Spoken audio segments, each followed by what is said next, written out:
નમસ્કાર. ચાલો આજે આપણે ગીજુભાઈ બધેકાના શબ્દોમાં ખોવાઈ જઈએ અને ચોમાસાની જે ભીની સુગંધ છે એનું જે અનોખું સૌંદર્ય છે એને દિલથી અનુભવીએ. આ એક સાહિત્યિક સફર છે. તો ચાલો શરૂ કરીએ. જરા કલ્પના કરો, આકાશમાં કાળા ડિબાંગ વાદળા ઘેરાયા છે. વીજળીના ચમકારા, વાદળોના ગડગડાટ અને પછી ટપ ટપ વરસાદના પહેલા ટીપા સૂકી ધરતી પર પડે છે.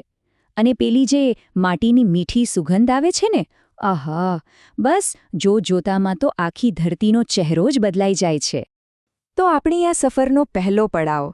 ચાલો જોઈએ કે વરસાદના એ પહેલા ટીપા એ ધરતી પર કેવો જાદુ પાથરે છે. અરે વાહ, જરા લેખકને કલ્પના તો જુઓ. એ ધરતીને એક માતા તરીકે જુએ છે કે જે વરસાદ આવતાની સાથે જ જાણે આખા અંગે લીલી સાડી ઓઢી લે છે. કેટલું સુંદર રૂપક છે નહીં? આ એક વાક્યથી જ પેલી જે ચારે બાજુ હરિયાળી ફેલાઈ જાય છે એ જાણે જીવંત થઈ ઉઠે છે.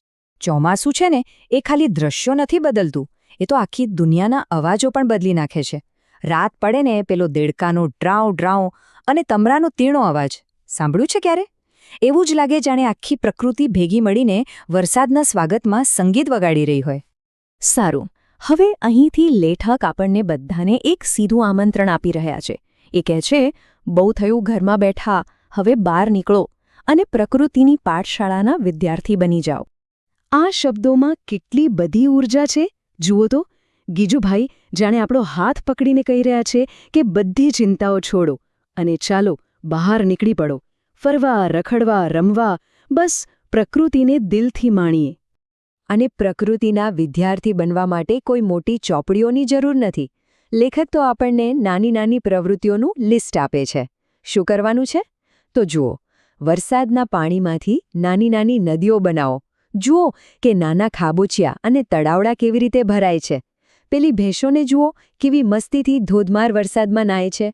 અને હા, બિચારા ગધેડા, એ વરસાદથી બચવા ક્યાંક ખૂણામાં ઊભા રહી જાય છે. એ પણ જુઓ. આ બધું જ એક મજાની શોધખોળ છે, બીજું કંઈ નહીં.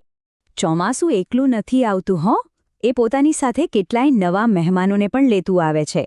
એવા જીવો, એવી વનસ્પતિઓ જે ફક્ત અને ફક્ત આ ઋતુમાં જ જોવા મળે છે, જાણે નવા જીવનનો સંદેશ લઈને આવ્યા હોય. એમાંનું જ એક છે આ બપૈયો, એટલે કે ચાતક પક્ષી.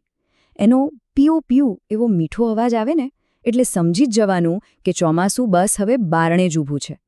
અને એના વિશે એક રસપ્રદ વાત પણ છે. એવું કહેવાય છે કે આ પક્ષી ફક્ત વરસાદનું જ પાણી પીએ છે. ભલે પોતે સહેલાઈથી જોવા ન મળે, પણ એનો અવાજ એ તો ચોમાસાની પાક્કી ઓળખ છે. અને વાત અહીં પૂરી નથી થતી. જોવા માટે તો ઘણું બધું છે. પેલો કોયલનો મધુર ટહુકો, સુરખો પક્ષીના અનોખા રંગો, ખેતરમાં કળા કરીને નાચતો મોર અને ધરતીની છાતી ચીરીને બહાર આવતું પેલું કૂણું કૂણું ઘાસ. એવું જ લાગે કે જાણે આખી પ્રકૃતિ ભેગી મળીને કોઈ મોટો ઉત્સવ મનાવી રહી છે. પણ વિચારો, વરસાદ બંધ થઈ જાય પછી શું? એ પછી જે શાંતિ છવાય છે ને, એમાં એક આખી અલગ જ દુનિયા સર્જાય છે. નવા રંગો અને નવા અવાજોની દુનિયા. ક્યારેય અનુભવ્યું છે એ વરસાદ પછીની નીરવ શાંતિને?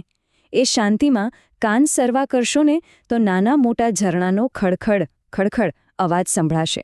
લેખક આ અવાજને મધુર ગાન કહે છે. અને સાચું જ તો છે, આ કુદરતનું પોતાનું સંગીત છે, બીજું શું? અહીં લેખકની અવલોકન શક્તિને દાદ દેવી પડે. કેટલું સૂક્ષ્મ નિરીક્ષણ છે.